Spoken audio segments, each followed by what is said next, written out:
Hey everyone, I am talking today about a timely topic, being that it's December, and that is how to stay on track over the next month or so and avoid the holiday weight gain. I wanted to do this video today because it's something that a lot of my clients are talking about coming into Christmas time and New Year's.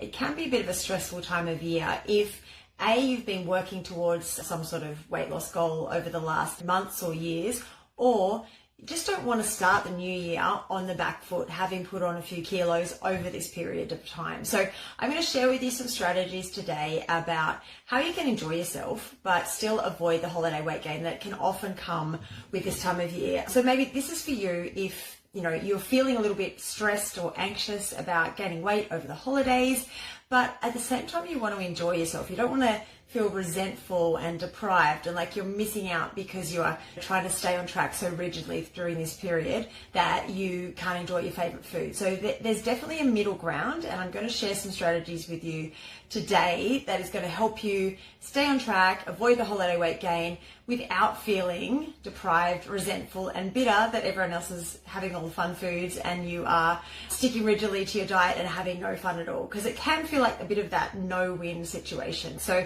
hopefully this is helpful for you coming into this next month. I know it's 2 weeks out till Christmas now, but we all know this holiday season is not just one day. The parties and the social events are ramping up, or they're in full swing already. So it's often like a month or 6 weeks where there's more social activities, more opportunities for eating out, eating higher calorie foods, all those sorts of things that can often lead us to starting the new year feeling like we're already on the back foot and having to undo the hard work that we put in earlier in the year. So today I'm going to share 3 strategies with you that I use with my clients often to get them through the holidays, and with myself to get through the holidays while enjoying yourselves and not going backwards. When I say not going backwards and avoid the holiday weight gain, let's face it, most of us aren't going into this Christmas period thinking, I'm going to lose a kilo a week for the next 4 weeks and be like ahead of the game come January 1.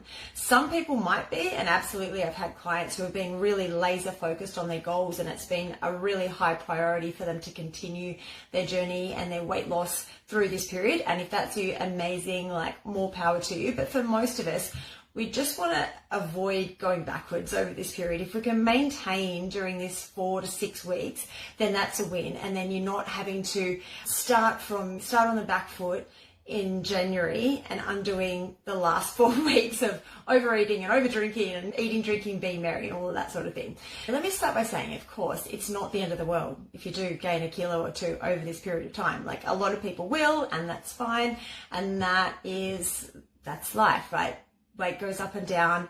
Don't beat yourself up if that's what happens over this next 4 weeks. And if you decide that, hey, I'm going to throw caution to the wind and just enjoy myself and put my feet up and eat, drink and be merry over the next 4 weeks, and to hell with the consequences, more power to you again. But if you do not want that to be the case, then, there's another way. There's another way to do things without depriving yourself.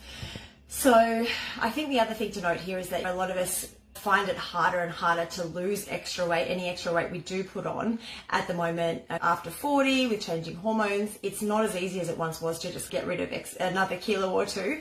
And then 5 years down the track, all of a sudden you're 5, 6, 7, 8, 9, 10 kilos more, and then it becomes even harder. One way we can approach this is to try to maintain during this period and not put on weight. So I think number 1 strategy, this is probably the most important thing you can keep at the top of your mind over this next month or so. And it's a mindset one. It's not actually a strategy itself, but the mindset we take into this period is really important, because if you take the approach of, I'm gonna be eating a lot, I'm gonna be drinking a lot, I'm gonna put on weight anyway, so whatever, I'm just gonna eat what I want, drink what I want, and not exercise over this next 4 or 6 weeks, then that is going to be quite hard to undo.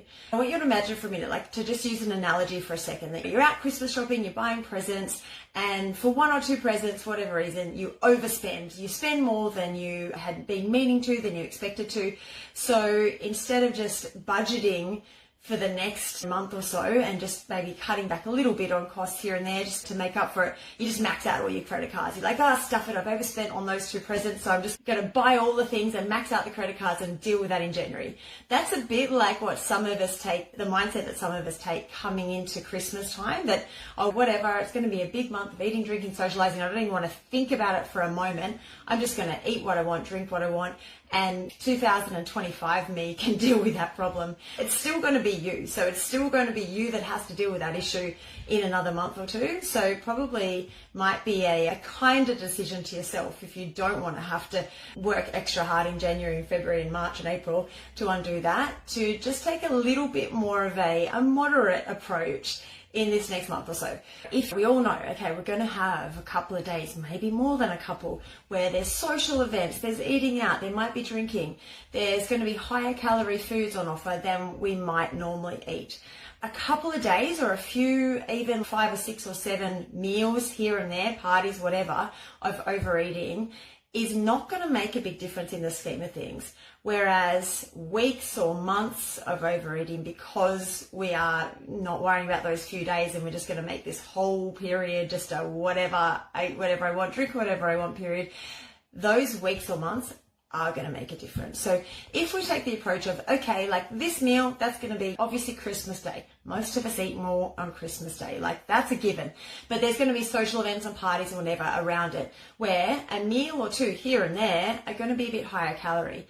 In the scheme of things, that's not going to make a big difference if we just take the approach, that's a meal or two. But for the rest of the day and the rest of the week, we eat like we normally would. Lighter, filling foods. Go back to my mantra of plants and protein. If we're filling up on plants and protein and eating our healthier foods for the other meals of the day, that one extra higher calorie meal or a few extra drinks here and there is not going to make a difference in the scheme of things. It's not going to see you put on kilos and kilos of weight over this period of time. So instead of thinking, like taking this approach of, this whole day's a write-off because I've got this party tonight or I've got this long lunch, so the whole day's a write-off. Split the day. Think about splitting your day into thirds. And this is actually a good rule of thumb for any time you're going out or got a social event or whatever, rather than going, okay, this whole day is a write-off. Okay, we've got 3 parts of the day. We've got the breakfast third, the lunch third, and the dinner third. If lunch is going to be a blowout, can breakfast be a lighter meal, like just light protein and plants meal? Can dinner be a lighter meal? Have a think about adjusting the meals around it to be lighter and healthier rather than the whole day being a total write-off. The next meal afterwards is often even more crucial. So we think about, okay, we're going to eat lighter in the lead up. Doesn't mean starve yourself, because then you're just going to be starving when you get to the lunch or the dinner. But having a lighter meal that fills you up, that is lower in calories, is great. But the meals and the days following those higher calorie days are often where a bit of a make or break, where the damage is done or we can move on, because there can be, depending on our history and our mindset, some shame, some anxiety, some regret or guilt around those meals where we went off track or fell off the wagon or whatever language we use with ourselves. And the mindset, the approach can sometimes be, I might as well just eat crap for the rest of the day or the rest of the week or the rest of the year. And then that's when we see the extra calories really building up and having an impact on the weight. So to use another analogy here, it would be like if you've got a flat tire in your car, and instead of repairing the flat tire and moving on, you just slash the other 3 tires. You know, stuff it, 1 tire's flat, I may as well slash them all and then can't drive the car. So we don't need to self-sabotage just because one meal was off track or we fell off the wagon. Let me know if you can relate to this, because this is something that I definitely struggled with years ago until I moved past the guilt around food, right? So being able to take away any sort of guilt or shame or emotion altogether around food is super powerful. But I know that a lot of women can struggle with that feeling of guilt and shame, and then it can lead to a couple of things. Either we go all out, like I just said, and went, stuff it, I've blown it, so now the rest of I'm just going to pick it back up on January 1 and eat healthily then. Or we go into this cycle of binge restrict, that guilt, shame, binge restrict cycle, which is also really unhelpful and not going to help us get to our goals in the long term. So really just taking that approach of it's one meal or it's one day and let's move on. And the next day or the next meal, we just go back to our regular, healthy way of eating and no damage is done. Strategy number two. So while we're on food, I want to just cover this off because I think this is a really common one. This is a time of year when often our favorite foods in the world, or those foods that really carry a lot of nostalgia and meaning, and we really look forward to them when they're on offer and often in plentiful supply. It might be times that you might already be having some anxiety around those foods, going, oh God, I know that there's my sister's going to bring this particular dessert or whatever it is, or snacks, and I'm not going to be able to resist it. It's going to be in the house. I'm going to have to eat it all or chuck it in the bin. Like we do, a lot of my clients have these anxieties around particular foods, and Christmas time can really bring those out. So I want to give you two options here, or two things to think about rather, in terms of that overconsumption. If you're worried about particular foods or types of foods that you think you might have the potential to overconsume and derail you or undo your hard work, etc. There's two types of people when it comes to these sorts of foods. Those who can moderate their consumption of them. So you can see the food that you really love. What's one that is a really common one for some of my clients is chocolate covered nuts. Like you open that packet and they're gone before you've even realized what you're doing. So you see the food, right? So two types of people. Those people that can moderate it can go, I love these things. I'm going to have 5 of them, and then I'm going to put the jar away and I'll probably forget that it's even in there. So that's one type of person. And then there's another type where you see that food and you just know once it starts, you're not going to be able to stop. You're going to be like, I'm finishing this food. I've got to get it out of the house. I've got to get it out of my sight. I've just got to finish it. And then I don't have to think about it again. And at Christmas time, these foods can be there for weeks, right? You're like every day, oh my God, this food's still in the house. What am I going to do? So you've got this constant anxiety around it, and you're either finishing it or you're trying to give it away or chuck it in the bin. And you might be someone who you can moderate some foods and not others, right? So I think just knowing what are the foods that you cannot moderate yourself around, and then make that decision whether you want to just avoid them altogether, so you don't have them in the house, or if you know that's impossible because someone else is bringing it over, have a little bit of a plan around what we're going to do with that. So if someone's going to bring, like I said, the chocolate peanuts to the party or to Christmas Day, and then you're going to have them in the house for the next 3 weeks, at the end of that, you either give them away, you hide them from yourself, or you get someone else to hide them so you don't know where they are, or you chuck them in the bin, right? If that's a food that you are going to have anxiety around, you're not actually going to enjoy it because you're like, I just need to eat this food until it's out of the house because I just can't say no. If you're not going to enjoy it, then we have to have a plan around what to do with it. But if it's something that you know you can enjoy in moderation, by all means. So enjoying those foods in moderation, again, is not going to undo all your hard work. Having a few of your favorite chocolates or desserts or whatever that is not going to undo your hard work if we can enjoy it in moderation. But I think it's important to recognize and understand where we sit in that spectrum for different foods, and to have a bit of a plan around them.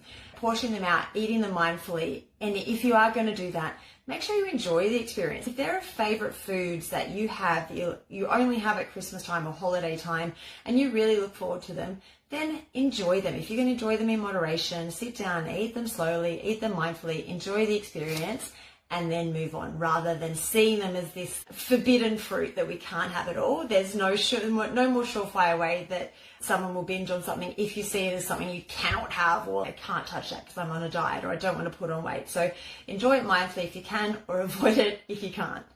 So let's just move on to our third strategy that I'm going to talk about today, and that's around exercise. So I think this is another area where people can fall into two camps. And I know a lot of you right now, I can see some of you on here, I already know that you are feeling exhausted, you are burnt out, you are ready to just finish work, with hopefully get a bit of a break over the holidays, finish and be done for the year, and you just don't even want to think about doing anything over this period. So there's that sort of camp is completely understandable, right? So if you're getting towards the end of the year, limping towards the finish line and you're just like, I just want to put my feet up and do nothing. So I just want to encourage you to keep moving. And I don't mean you need to burn yourself out and exhaust yourself with exercising every day, because too much exercise can be a stress on the body, right? And if you're already feeling stressed and burnt out, we don't want that. But so can too little exercise. If you're just going to think about people who don't move at all and the sorts of chronic illnesses and issues that they have, right? So I know you're not falling into that camp just by having a couple of weeks off, but we want to give your body some stimulus and some movement, and just to encourage, whether it's different movement, less intense might be appropriate at this time of year, different types of exercise.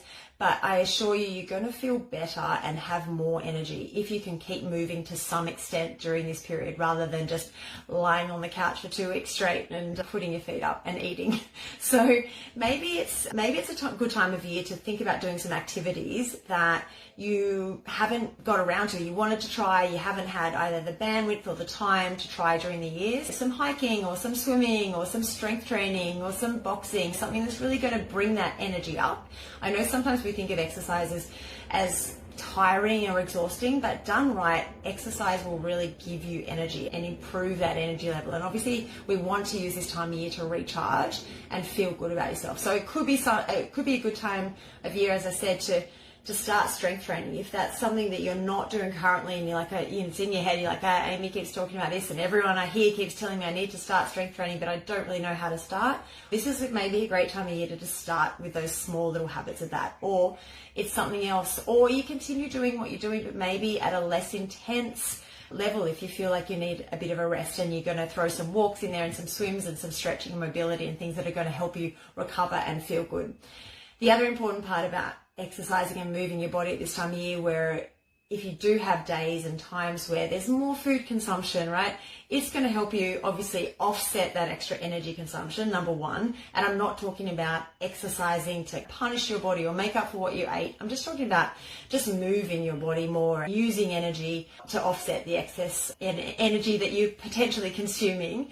But also in terms of blood sugar regulation, right? If you're eating a big meal, you know that tired feeling you get when you eat a big meal, because your body's working really hard to process the glucose and transport it to the right parts of your bodies. If you can just get out for a 10-minute walk after a meal, or do some squats. There's really great evidence around doing just small amounts of activity after meals in terms of blood sugar regulation, and then having a bit more energy and not getting that post-meal slump and fatigue, then that would be really helpful too. Like oftentimes at this time of year, we've got a bit more time, so it might be a great time to increase your walking, increase your steps, increase your movement, so you're getting into really good habits coming into January 1, rather than thinking, oh my God, I've got to start all of this stuff. I've got to start exercising more and walking more and eating better, etc., etc. And then it feels like this really massive mountain to climb. But if we've already started those habits or continue those habits, for those of you who are already in that habit, momentum is an important thing too, right? So that if we lose momentum through this period, anyone who's ever had a break from training for any length of time knows it's hard to get back into it once you've lost momentum. So if we can just continue on in some way, shape or form, that's going to really help you get back into things in a more intentional way in the new year. So that's it for now for my 3 strategies. So hopefully that was helpful. Please let me know if you have any questions. I will talk to you guys soon. Thanks, girls.